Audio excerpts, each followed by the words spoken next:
이 소녀시대 상표 우리한테 주세요. 우리가 돈 어느 정도 내겠습니다. 이렇게 제의를 했겠죠. 근데 그쪽에서 금액 이슈인지 모르겠지만 안 받아들였던 것 같아요. 그래서 그 상표를 날려버리겠다는 무효 심판을 걸었고, 소녀시대 정도로 유명해야 그 등록 상표에 무효 사유가 있었던 거거든요.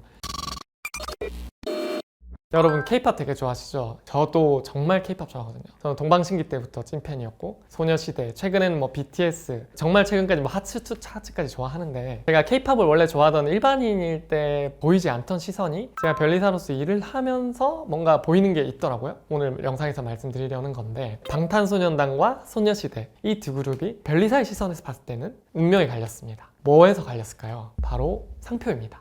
어떻게 그 두 그룹의 운명을 갈랐는지 지금부터 한번 심층 분석을 들어가 보도록 하겠습니다. 심층 분석을 위해서 누가 무슨 상표 갖고 있지? 누가 지금 무슨 상표 자기 걸로 만들려고 하지? 라는 거를 조회를 할 수 있습니다. 그 사이트 이름이 키프리스라는 곳인데, 제가 지금부터 접속해서 한번 보도록 하겠습니다. 자, 우선 구글에 들어가서 키프리스 검색을 합니다. 아까 말씀드렸었죠? 방탄소년단이 BTS라는 이름으로 많이 홍보를 하고 있으니까 BTS를 치면 우선 이렇게 상표가 나옵니다. 근데 이제 방탄소년단의 소속사가 빅히트잖아요. 주식회사 빅히트 뮤직을 이렇게 검색을 하면 빅히트 뮤직이 가지고 있는 상표가 863개나 있습니다. 정말 많죠. 뭐 어떤 게 있는지 구체적으로 한번 볼까요? 우선 BTS, 이거는 뭐 당연히 있는 거. 이건 BTS. 아무래도 방탄소년단이다 보니 방탄조끼 이미지까지 있네요. 이거 뭔지 아시죠, 여러분? 찐팬이면 아실 텐데 이게 뭘까요? 이거 이번에 나온 아리랑 앨범 커버 이미지네요. 그리고 아미, 팬분들을 위한 이름. 왜냐면 이제 아미라는 이름도 많이 써서 굿즈 파니까. 이건 뭔지 아실 거예요. 방탄소년단 날개, 상징하는 날개. 이것도 찐팬분들 아시겠네요. 환양연화. 이런 앨범 커버도 다 이렇게 상표로 등록을 해놨네요. 정말 많군요. 다 유사한 느낌으로 이렇게 등록해놨고, 이건 제가 알기에 위버스 막 한 걸로 알고 있는데 이런 것까지 해놨네요. 대박이다. 이거는 방탄소년단 멤버들 얼굴까지 이렇게 다 해놨네요. 지금 상표로 나오는 것들을 누가 유사하게 감히 내 사업에 사용하면 모두 다 잡을 수 있는 거예요. 그래서 정말 촘촘하게 어떻게 보면 공격용 무기를 만들어 놓은 건데, 소녀시대 같은 경우 우선 상표가 진짜 거의 없네요. 네, 그냥 소녀시대 명칭만 해놨네요. 네. 뭐 앨범 커버도 있고 여러 개가 있을 텐데.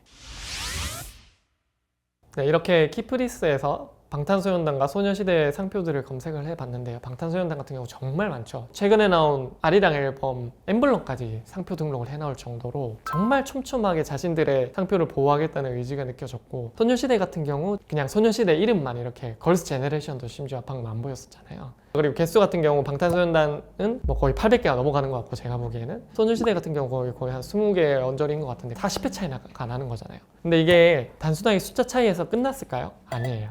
예전에 소녀시대라는 명칭의 상표로 음반업 관련해서 상표 등록을 하셨었어요. 제가 장원영 영상에서도 말씀드린 것처럼 지금 내가 하는 사업에도 할 수 있지만 할 사업에 대해서도 할 수 있는데, 하고 있는 사업에 대해 하는 게 기본이기 때문에 소녀시대 같은 경우 음반업 관련해서만 상표를 등록을 해놓은 상태에서 이제 소녀시대가 너무 잘 되니까 소녀시대 이름으로 뭐 굿즈도 만들어보고 뭐 옷도 만들어보고 그래야겠네? 라고 이제 SM 측에서 생각을 바꿨던 것 같아요. 그럼 이제 상표를 출원해야 되잖아요. 딱 봤더니 누가 소녀시대 이름으로 등록을 해놓은 거죠. 귀신같이 화장품이랑 의류에 대해서 소녀시대가 등록을 해놓지 않은 걸 알고 누가 먼저 등록을 해놨어요, 상표를. 그럼 소녀시대 입장에서는 내가 소녀시대고 내가 가수고 내가 내 이름 달고 옷 팔고 싶은데, 소녀시대 이름으로 누가 이미 의류 관련해서 화장품 관련해서 등록을 해놨기 때문에 내가 그 사람 허락을 받아야 되는 상황이 된 거예요. 이게 어이없지만 제가 별도 영상에서 말씀드렸듯이 선출원주의이기 때문에 내가 권리자고 뭐가 중요하지 않아요. 누가 먼저 했으면 그 사람이 권리자예요, 그냥. 그래서 소녀시대는 어떻게 조치를 취했냐면, 우선 처음에는 의류 화장품 상표권자에게 이 소녀시대 상표 우리한테 주세요. 우리가 돈 어느 정도 내겠습니다. 이렇게 제의를 했겠죠. 근데 그쪽에서 금액 이슈인지 모르겠지만 안 받아들였던 것 같아요. 그래서 그 상표를 날려버리겠다는 무효 심판을 걸었고, 소녀시대 같은 경우 전 국민이 아는 가수였잖아요. 그래서 이 상표에는 범명한 누군가의 타인의 명칭을 사용한 무효 사유가 있다 해서 날라가서, 다행히 소녀시대가 제3자의 상표를 없애고 자신들이 다시 상표를 등록받아서 권리자가 돼서 의류랑 화장품에 대해 정당한 상표 권리자로서 사업을 했는데, 근데 그런 상황은 잘 발생할 수가 없어요. 왜냐면 소녀시대 정도로 유명해야 그 등록 상표에 무효 사유가 있었던 거거든요. 그래서 일반적인 사업하시는 분들은 나중에 할 사업에 대해 상표를 등록받으려고 했을 때 제3자가 그거를 미리 등록받아 놨으면 없앨 수가 없어요. 울며 겨자 먹기로 돈 주고 그 상표 받아와야 되거든요. 소녀시대 수준으로 유명하지 않으면 방법이 없어요.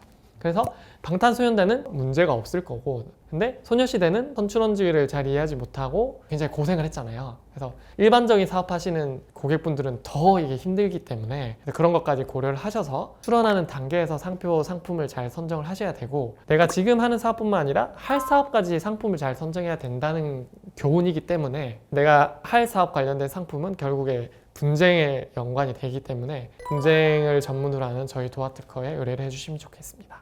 감사합니다.